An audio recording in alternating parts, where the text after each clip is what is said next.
कक्षा 6 से बीएससी तक की भौतिक विज्ञान, गणित और विविध प्रतियोगी परीक्षाओं हेतु रीजनिंग एवं गणित की कक्षाएं निःशुल्क प्राप्त करें।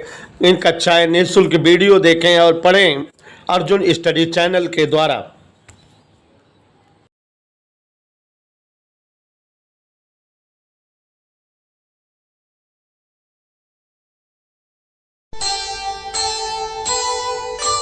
कर्म करे किस्मत बने, जीवन का यह मर्म,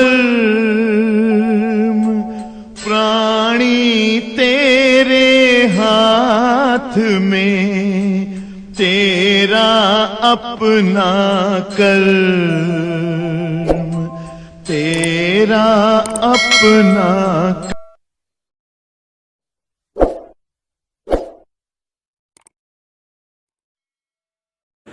घन कोण, क्यूबिक एंगल या सॉलिड एंगल। एक बार फिर से समझा दे रहे हैं। घन कोण, सॉलिड एंगल। प्यारे बच्चों, घन कोण सबसे पहली बात तो एक पूरक राशि है। घन कोण या क्यूबिक एंगल या सॉलिड एंगल एक पूरक राशि है और इसे ओमेगा से व्यक्त करते हैं, अक्षर ओमेगा से व्यक्त करते हैं और इसका मात्रक स्टेरेडियन होता है। आपको जैसे कि 9th और 11th की क्लास में पढ़ाया जाता है, कोण और घनकोण मूल राशियों के अलावा दो ऐसी राशियां हैं जो भौतिकी में शामिल हैं और इन राशियों को हम पूरक राशि कहते हैं। तो यही बेटा घनकोण एक पूरक राशि है, ओमेगा से इसे प्रकट किया जाता है और इसका मात्रक स्टेरेडियन होता है। अब बच्चों, अगर घनकोण की परिभाषा जाननी हो तो कोई अगर गोलीय पृष्ठ हो, कोई गोलीय आकृति हो और उसका कोई भी छोटा सा टुकड़ा हो और वो केंद्र पर जो भी कोण बनाए उसी कोण को हम घनकोण कहते हैं। तो यहाँ आपको समझाए हुए थे कल क्लास में, गोले के किसी पृष्ठ द्वारा, गोले के किसी पृष्ठ द्वारा गोले के केंद्र पर अंतरित कोण, गोले के केंद्र पर अंतरित कोण,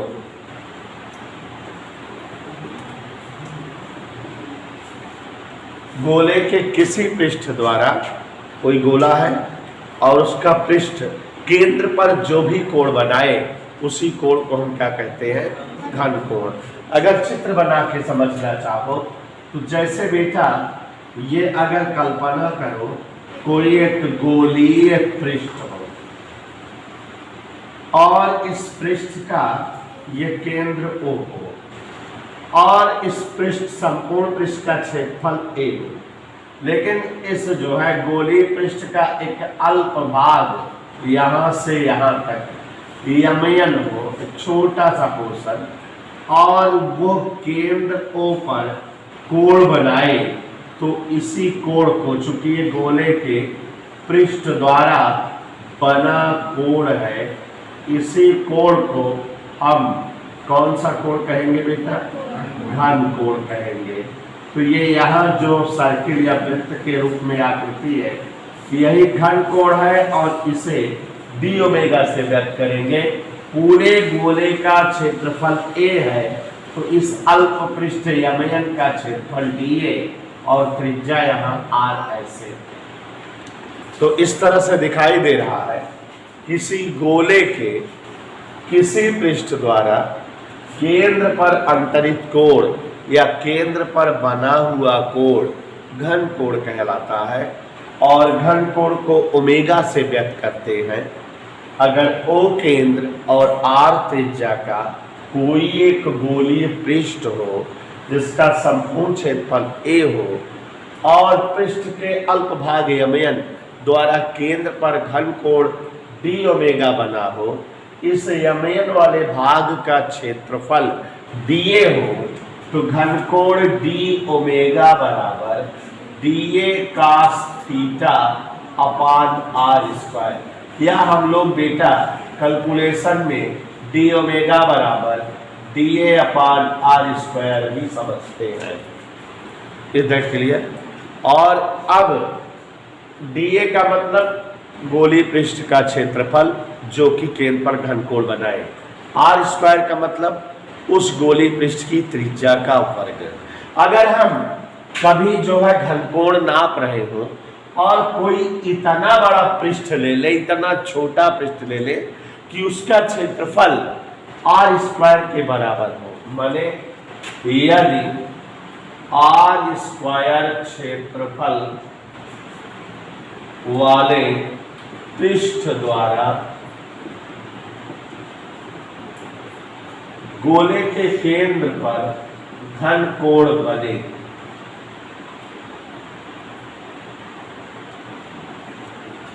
कितने क्षेत्रफल द्वारा घनकोण बनाया जाए? R square. यदि आर स्क्वायर क्षेत्रफल के बराबर क्षेत्रफल का एक गोलीय पृष्ठ लिया जाए और उससे जो है गोले के केंद्र पर घनकोण बनाए, तो यहाँ इस केस में डीए माने इस पृष्ठ का क्षेत्रफल कितना कह रहा है? R square.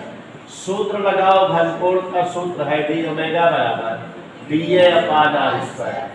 अब डी ओमेगा बराबर डी एक जगह क्या लिखते हैं? R square. R square cut गया, डी ओमेगा बराबर एक स्टेरेडियन आ गया। और बच्चों हमने आपको पढ़ाया हुआ है कि यह एक स्टेरेडियन की परिभाषा बन जाती है। तो हम परिभाषा कैसे बोलेंगे? किसी गोले में गोले की त्रिज्या के वर्ग माने आर स्क्वायर क्षेत्रफल वाले पृष्ठ द्वारा गोले के केंद्र पर बना घनकोण एक स्टेरेडियन कहलाता है। समझ में आई बात? कि किसी गोले में गोले की त्रिज्या के वर्ग के क्षेत्रफल वाले गोलीय पृष्ठ द्वारा केंद्र पर अंतरित घनकोण एक स्टेरेडियन होता है या एक स्टेरेडियन कहलाता है। इधर ओके। तो यहाँ अगर जो है आर स्क्वायर क्षेत्रफल वाला पृष्ठ गोले के केंद्र पर घनकोण बनाए तो वही घनकोण जो है एक स्टेरेडियन होता है। याद रहेगा डी ओमेगा बराबर डी ए कास थीटा बटे आर स्क्वायर। जहाँ कहीं डी ए कास थीटा बटे आर स्क्वायर रहेगा वहाँ आप खट से डी ओमेगा राइट कर देंगे। एक और चीज घनकोण के बारे में बताए थे कि अगर संपूर्ण गोला पूरा का पूरा गोला केंद्र पर घनकोण बनाए, संपूर्ण गोलीय पृष्ठ द्वारा केंद्र पर बना घनकोण, संपूर्ण गोलीय पृष्ठ द्वारा केंद्र पर बना। प्यारे बच्चों ओमेगा बराबर सूत्र होता है डीए अपान आर स्क्वायर। जब संपूर्ण गोलीय पृष्ठ कोण बना रहा तो डीए बना क्या लिखेंगे? ए अपान आर स्क्वायर। तो घनकोण का सूत्र क्या होगा? ए अपान आर स्क्वायर जब संपूर्ण गोलीय पृष्ठ केंद्र पर घनकोण बनाए। अब अगली लाइन से ओमेगा बराबर ए का मतलब गोलीय पृष्ठ का क्षेत्रफल। संपूर्ण गोलीय पृष्ठ का क्षेत्रफल क्या होता है? नीचे आर स्क्वायर लिखा रहने दीजिए, आर स्क्वायर से आर स्क्वायर। और घनकोण कितना आ गया? तो इस तरह से आप देख रहे हैं और सुंदरम जी समझ रहे हैं कि संपूर्ण गोलीय पृष्ठ गोले के केंद्र पर 4 पाई स्टेरेडियन का कोण बनाता है। तो अगर कभी संपूर्ण गोलीय पृष्ठ द्वारा गोले के केंद्र पर कोण की चर्चा हो तो कितना जानते रहोगे बेटा? 4 पाई स्टेरेडियन। इतना ही घनकोण के बारे में पढ़ना है। सुहाना एक बार फिर से समझ लो। घनकोण एक पूरक राशि है, इसका मात्रक स्टेरेडियन होता है। इसे ओमेगा से व्यक्त करते हैं। किसी गोले के किसी पृष्ठ द्वारा केंद्र पर अंतरित कोण घनकोण कहलाता है। अगर ए क्षेत्रफल वाला, आर त्रिज्या, ओ केंद्र का कोई गोलीय पृष्ठ हो, इसके अल्पभाग यमयन द्वारा केंद्र पर अंतरित घनकोण डी ओमेगा बराबर डी ए कास थीटा बटे। अगर डी एक जगह आर स्क्वायर ले लिया जाए तो किसी गोले में गोले की त्रिज्या के वर्ग के समान क्षेत्रफल वाले पृष्ठ द्वारा गोले के केंद्र पर बना घनकोण एक स्टेरेडियन होता है। यह एक स्टेरेडियन की परिभाषा हुई। संपूर्ण गोलीय पृष्ठ द्वारा गोले के केंद्र पर हमेशा 4 पाई स्टेरेडियन का घनकोण बनता है। थोड़ा सा बेटा वेक्टर एनालिसिस, सदिश विश्लेषण थोड़ा सा बता रहा हूं जो यहां जरूरत है। सदिश विश्लेषण, वेक्टर एनालिसिस थोड़ा सा बता रहा हूं। देखो बच्चों, भौतिक राशियों को अध्ययन में सरलता हेतु गुणों के आधार पर उन्हें कई भागों में बांट दिया जाता है। अदिश राशियां, सदिश राशियां, प्रदिश राशियां, विशेष राशियां, अन्य राशियां, ऐसे ही। अदिश राशियों के बारे में 11th में और 9th में पढ़ते हो। ऐसी समस्त भौतिक राशियां जिन्हें पूर्णतया व्यक्त करने के लिए केवल परिमाण की आवश्यकता हो, दिशा की नहीं, अदिश राशियां कहलाती है। अमान्य ना ही दिश माने दिशा, माने जिन राशियों को पूर्णतया व्यक्त करने के लिए दिशा की रिक्वायर्ड ना हो वही राशियां अदिश राशियां कहलाती हैं। लेकिन उसके बाद आपको पढ़ाया जाता है सदिश राशियां या वेक्टर राशियां। चाहे सदिश राशियां कहो और चाहे इनका अंग्रेजी नाम हिंदी के रूप में प्रयुक्त होता है वेक्टर राशियां। तो वेक्टर राशियां क्या है आप जान रहे हैं। सदिश राशियां या वेक्टर राशियां, स माने सहित, दिश माने दिशा, दिशा सहित राशियां। हम केवल काम की चीज यहाँ बताएंगे और चीजें नहीं जो यहाँ जरूरत है।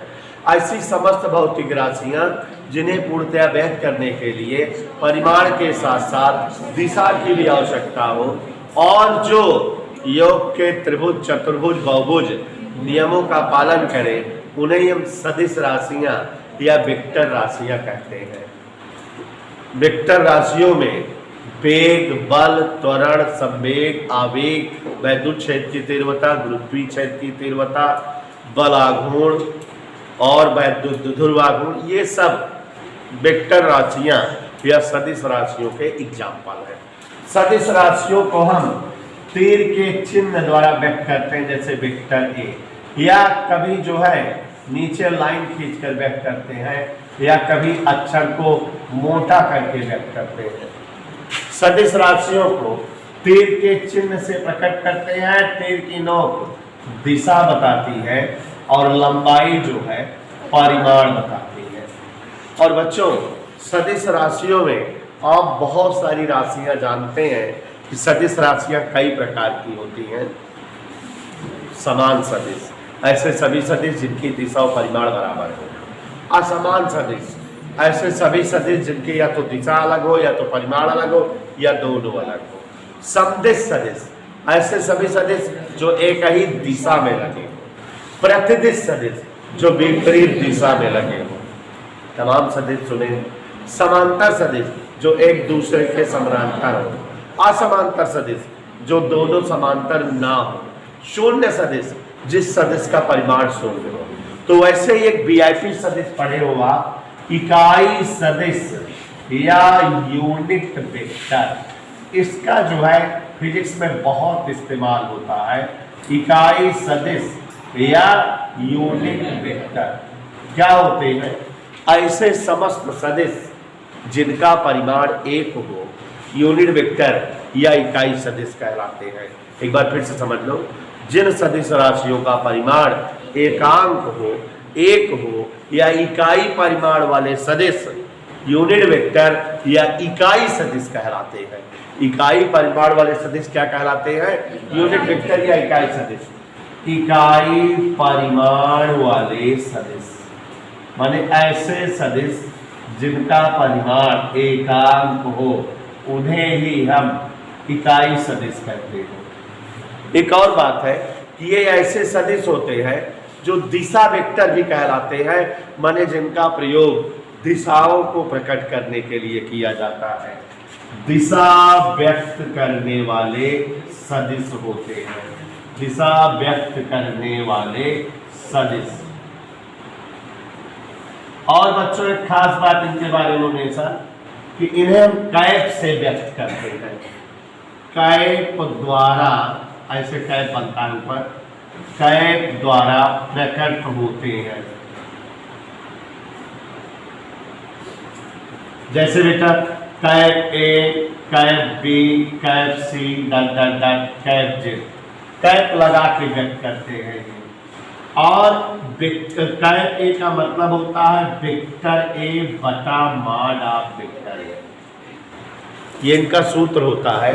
यूनिट वेक्टर माने कैप ए, जैसे लिखा जाए रावण कैप माने वेक्टर रावण बटे मॉड ऑफ रावण। ऊपर वेक्टर रावण लिख दिया, नीचे रावण के परिमाण, तो ए में दिशा परिमाण दोनों बार, नीचे केवल परिमाण, परिमाण करके दिशा बचे, तो ये दिशा वेक्टर है। और इनका प्रयोग दिशा व्यक्त करने के लिए करते हैं। तो अगर कहीं कोई अदिश राशि है, बगल में इकाई सदिश लगा दोगे तो वो सदिश बन जाएगा। जैसे यहाँ पर देखो, अगर अभी 5 लिखा है तो ये क्या है, परिमाण। इसके बगल इकाई सदिश लिख दो, एक्स कैप, चाहे जौन कैप लगा के लिख दिया, X cap, Y cap, Z cap, T cap, तो बन जाए वेक्टर 5। इधर क्लियर। जैसे लिखा है मुस्कान, क्या लिखा है, तो ये परिमाण है। इसके बगल कोई इकाई सदिश लगा दो, जैसे एन कैप, तो ये वेक्टर मुस्कान। माने इकाई सदिश या यूनिट वेक्टर का प्रयोग परिमाण के साथ लगाने पर वेक्टर बनाने में होता है। ये दिशा बता दी, ये मुस्कान परिमाण है, ये एनकैप दिशा है, तो दोनों मिलकर वेक्टर मुस्कान हो गया। जैसे लिखा हो रावण, और बगल कोई भी इकाई सदिश लिख दो, ये परिमाण और दिशा मिलकर ये क्या हो गया, वेक्टर रावण। ऐसे तो ये इकाई सदिश जो है केवल किस चीज के लिए प्रकट होते हैं, दिशा बताने के लिए। कहीं लिखा हो प्रभाकर, बगल में एनकैप लिख दो तो वेक्टर प्रभाकर, माने परिमाण के बगल दिशा लग गई, तो परिमाण और दिशा दोनों राशि जब होती है तो वही तो सदिश राशि या वेक्टर राशि होती है। उसके बाद बच्चों आपको थोड़ा सा जरूरत पड़नी है वेक्टरों का गुणा। तो आपने वेक्टरों का गुणा 2 प्रकार का पढ़ा है, याद हो अगर तो।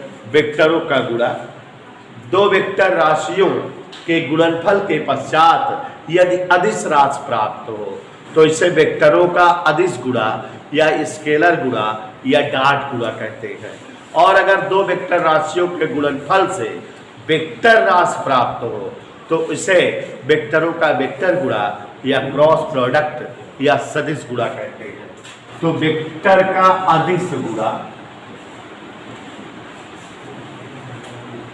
या डॉट गुणा पहला गुणा होता है, और दूसरा गुणा कौन सा गुणा होता है वेक्टरों का, सदिश गुणा या क्रॉस गुणा। परिभाषा बता दिया, लिख नहीं रहे हैं कि जब 2 वेक्टर राशियों के गुणनफल से प्राप्त राशि अदिश हो, गुणनफल के रूप में कैसी राशि प्राप्त हो, अदिश राशि। तो उसे कौन सा गुणा कहते हैं, वेक्टरों का डॉट गुणा या वेक्टरों का स्केलर गुणा ऐसे कहते हैं। और जब जो है गुणनफल से सदिश राशि प्राप्त हो तो उसे कौन सा गुणा कहते हैं। यहाँ पर देखो जरा, हमको बस यहाँ जो जरूरत है उतना बताना है। आपने वेक्टरों का डॉट गुणा पढ़ा है, वेक्टर ए डॉट बी बराबर ए बी, याद है कि नहीं।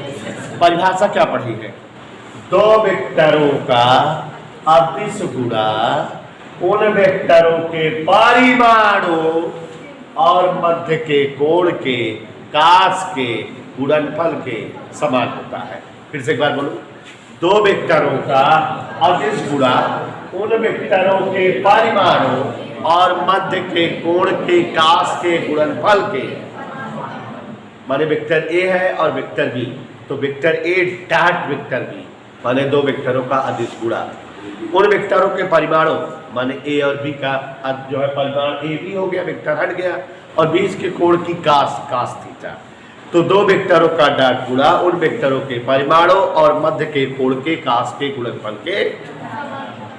यहीं पर अब जो बताने जा रहे हैं जो नहीं जानते हो, अभी ये सब चीजें तो जानते हो। अगर बेटा दो इकाई सदिशों का, गौर से देखो, इकाई सदिशों का अदिश गुणा किया जाए, ये सब जानते रहे क्योंकि अभी जरूरत पड़ेगी।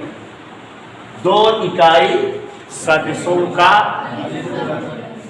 जैसे कहे A cap dot B cap बताओ, तो इसी सूत्र से बताएंगे। क्या सूत्र होता है? ए कैप का परिमाण, तो ए कैप का परिमाण क्या होगा? एक, क्योंकि इकाई सदिश है एक है, और बी कैप का परिमाण और बीच के कोण की कास, तो ये गुणा करने पर क्या आ जाएगा? तो इसको डायरेक्ट सूत्र के रूप में जानते रहो, दो इकाई सदिशों का अदिश गुणा उनके मध्य के कोण के कास के गुणनफल के बराबर होता है। तो A cap dot B cap बराबर कास थीटा, जहां थीटा क्या है? ए कैप और बी कैप के मध्य का कोण। याद रहेगा, दो इकाई सदिशों का अदिश गुणा A cap dot B cap बराबर कास थीटा, आई कैप डॉट जे कैप बराबर कास थीटा। अब आई और जे लंबवत होते हैं, तो आई और जे के बीच का 90, तो कास 90 का समीक मान 0, तो आई कैप डॉट जे कैप 0 होता है, याद है? तो इसीलिए उनके बीच की कास उत्तर आती है। तो X cap dot Y cap बराबर कास थीटा, दो इकाई सदिशों का अदिश गुणा कास थीटा होगा। और अब इकाई सदिश व सदिश का अदिश गुणा, इसको समझो, इकाई सदिश के साथ अदिश का गुणा करें। जैसे vector A dot N cap, vector A dot, क्या सूत्र होता है? पहले वेक्टर का परिमाण माने ए, दूसरे वेक्टर का परिमाण या कैप का परिमाण एक का लिखी, और इनके मध्य के कोण के कास। तो याद रखो सूत्र आइए कि अगर कहो वेक्टर का इकाई सदिश से गुणा रहे तो क्या आ जाए? एक आ जाए। जैसे vector B dot N cap B cos theta, vector C dot N cap C cos theta. याद रहे, बात समझ में आता है? ठीक है कि नहीं?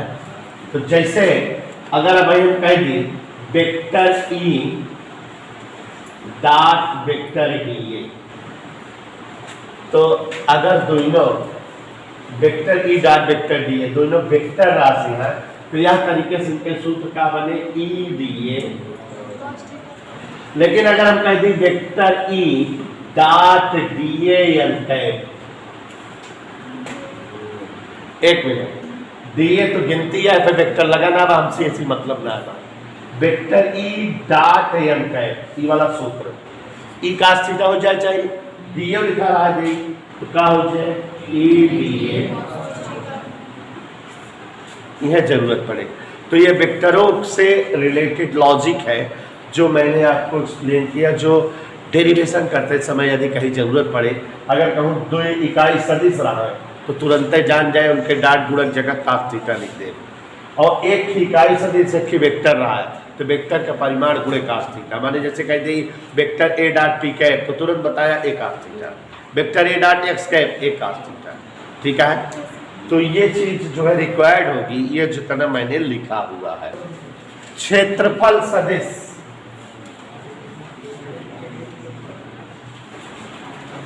क्षेत्रफल सदिश, एरिया वेक्टर, सभी बच्चे ध्यान देंगे, क्षेत्रफल सदिश या एरिया वेक्टर। देखो बच्चों, अभी अभी आपने अदिश और सदिश के बारे में सुना, तो अदिश राशियां वे राशियां जिन्हें पूर्णतः व्यक्त करने के लिए केवल परिमाण की आवश्यकता हो, दिशा की कोई आवश्यकता ना हो, वही राशियां अदिश राशियां कहलाती हैं। अब बच्चों अदिश राशियों में लंबाई, द्रव्यमान, समय, ताप, जो तीव्रता, पदार्थ की मात्रा, विद्युत धारा और कार्य, ऊर्जा, घनत्व, क्षेत्रफल, आयतन। तो ये जो क्षेत्रफल है वो ऐसे तो अदिश राशि है। अगर कहीं ए लिखा रहे माने संपूर्ण क्षेत्रफल अदिश राशि, डी ए लिखा रहे अल्प क्षेत्रफल, ये भी अदिश राशि।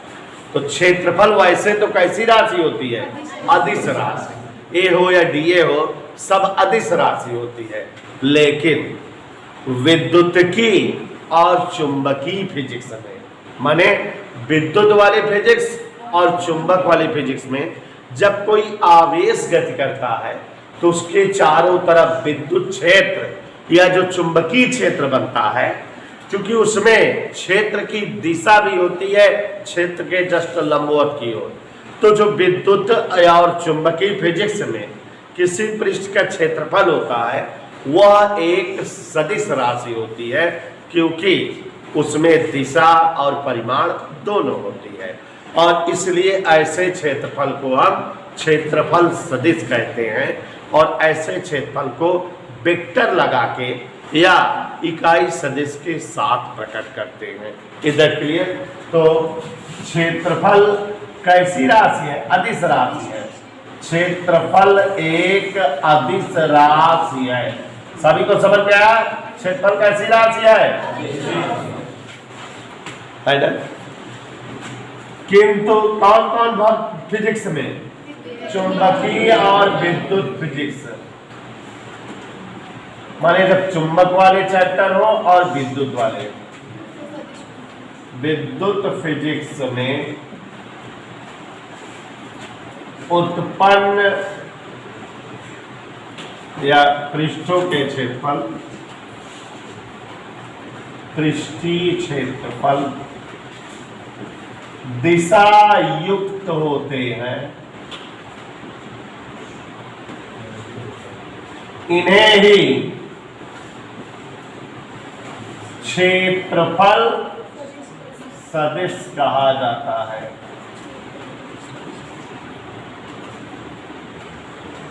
इधर क्लियर? जैसे ये कोई पृष्ठ हो, ऐसे किसी भी डिजाइन का हो सकता है, तो इसका क्षेत्रफल जस्ट दिशा ऊपर की ओर काम करती है। और दिशा बताने के लिए हम कौन सा वेक्टर प्रयोग करते हैं? यानी अगर इस पूरे का क्षेत्रफल ए हो तो क्षेत्रफल सदिश यहाँ पर क्या होगा? क्षेत्रफल सदिश। बताइए, ए अंक या इसी को हम वेक्टर ए भी लिख सकते हैं। तो ये क्षेत्रफल सदिश हुआ। यदि पृष्ठ का क्षेत्रफल अल्प हो, माने डीए हो, पृष्ठ का क्षेत्रफल डीए हो, तो क्षेत्रफल सदिश क्या होगा? क्षेत्रफल सदिश अपने आप बताओ, या तो लिखा जाएगा डीए अंक या क्या लिखा जाएगा? Vector DA. बस इतना ही पढ़ना है। क्षेत्रफल सदिश के संदर्भ में इतना ही पढ़ना है। एक बार फिर से बता दें, चुंबकीय एवं वैद्युतिक फिजिक्स में किसी आवेश की गति के कारण उत्पन्न क्षेत्रफल दिशा युक्त राशियां होती हैं। इसलिए विद्युतीय व चुंबकीय फिजिक्स में, विद्युतीय व चुंबकीय फिजिक्स में पृष्ठों के क्षेत्रफल दिशा युक्त होने के कारण इन्हें हम सदिश राशियां समझते हैं और इन्हें हम क्षेत्रफल सदिश कहते हैं। तो जैसे कोई पृष्ठ ए क्षेत्रफल का हो तो उसकी दिशा जस्ट तल के लंबवत, और इसे हम ए अंक या वेक्टर ए से व्यक्त करेंगे। और अगर किसी जो है पृष्ठ का क्षेत्रफल अल्प हो डीए, तो उसे हम डीए अंक या वेक्टर डीए से व्यक्त करेंगे। वैद्युत फ्लक्स, सभी लोग ध्यान से देखेंगे। वैद्युत फ्लक्स, रोहन डाल बोर्ड पर। वैद्युत फ्लक्स, शेखर इलेक्ट्रिक फ्लक्स। इधर इलेक्ट्रिक फ्लक्स तो वैद्युत फ्लक्स है। वैसे बेटा 10th की क्लास में आपको पढ़ाया गया होगा चुंबकीय फ्लक्स। कक्षा 10 अगर याद करो, चुंबकीय फ्लक्स पढ़ाया गया है 10th की क्लास में। कैसे पढ़ाया गया है चुंबकीय फ्लक्स? याद करो चुंबकीय फ्लक्स के बारे में कैसे समझाया गया है।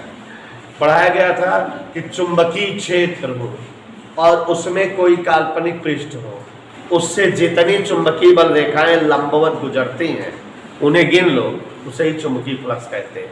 वैसे यहाँ भी है, जैसे इधर देखो, यहाँ कोई वैद्युत क्षेत्र हो, क्या हो, मान लो ई तीव्रता का वैद्युत क्षेत्र, कितने देर हो जाएगा, और इस क्षेत्र में कोई एक हम मान ले रहे हैं काल्पनिक पृष्ठ है, कोई एक पृष्ठ। अब जानते हो वैद्युत क्षेत्र की दिशा बताने वाली रेखाएं वैद्युत बल रेखाएं होती हैं। तो अब चूंकि ये काल्पनिक पृष्ठ वैद्युत क्षेत्र में है, तो बहुत सारी वैद्युत बल रेखाएं इस पृष्ठ से गुजरेंगी कि नहीं? जितनी वैद्युत बल रेखाएं लंबवत इस पृष्ठ से गुजरेंगी उन्हें गिन लीजिए, उसे ही हम वैद्युत फ्लक्स कहते हैं। ठीक है, ये मान लेते हैं पृष्ठ का क्षेत्रफल वेक्टर डी है। ऐसे देखो वैद्युत क्षेत्र में कहाँ की बात हो रही है? क्या हो? स्थित काल्पनिक पृष्ठ, वैद्युत क्षेत्र में स्थित वैद्युत क्षेत्र हो और इसमें क्या स्थित हो? वैद्युत क्षेत्र में स्थित काल्पनिक पृष्ठ से लंबवत होकर गुजरने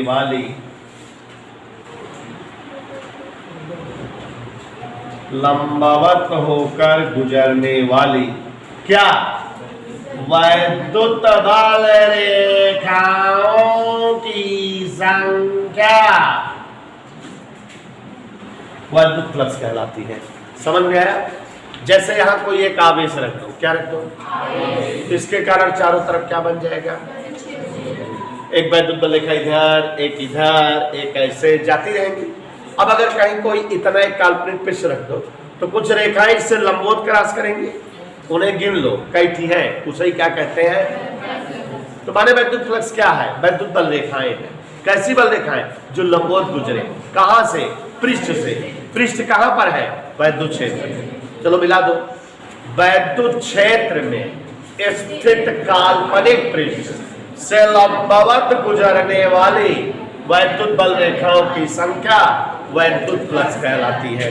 देखो ये ई तीव्रता का वैद्युत क्षेत्र है, इसमें डीए वेक्टर वाला कोई क्षेत्रफल सदिश है जिससे वैद्युत बल रेखाएं गुजर रही हैं, इन्हें हम गिन लेंगे तो यही क्या बनेंगे? वैद्युत फ्लक्स। वैद्युत फ्लक्स को हम ऐसे फाई सफिक्स ई से लिखते हैं।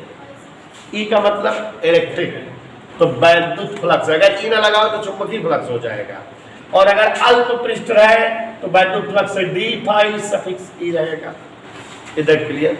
तो अब यहाँ पर जो है कैलकुलेशन करके भी गणितज्ञों ने वैद्युत फ्लक्स की वैल्यू निकाली है कि यदि ई तीव्रता के वैद्युत क्षेत्र में डीए वेक्टर डीए वाला कोई क्षेत्रफल सदिश स्थित हो तो वैद्युत फ्लक्स डी फाई बराबर vector E dot vector DA, या डी फाई बराबर, याद करो, ई डीए कॉस थीटा।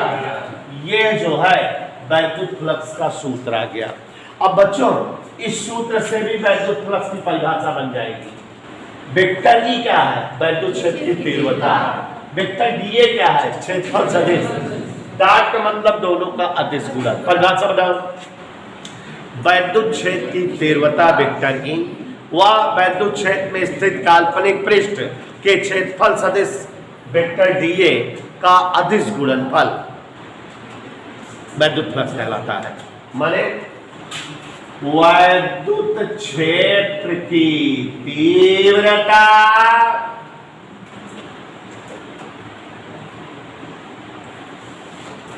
व क्षेत्र में स्थित काल्पनिक पृष्ठ के क्षेत्रफल सदिश का अदिश गुणा।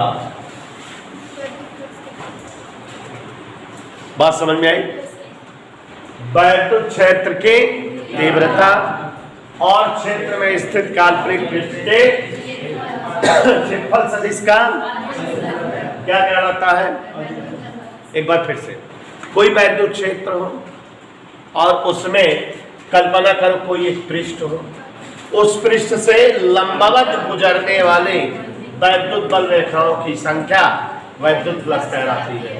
वैद्युत क्षेत्र में स्थित काल्पनिक पृष्ठ से लंबवत होकर गुजरने वाली वैद्युत बल रेखाओं की संख्या वैद्युत फ्लक्स कहलाती है। फाई सफिक्स ई या डी फाई सफिक्स ई से व्यक्त करते हैं।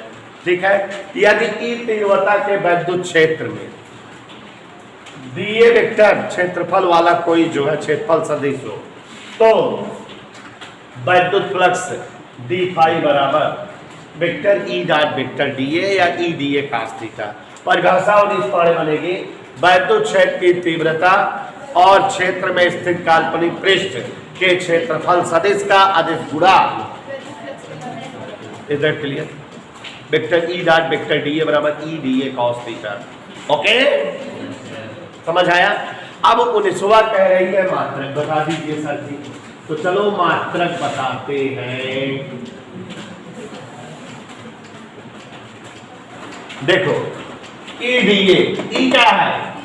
तीव्रता मात्रक न्यूटन पर कूलम।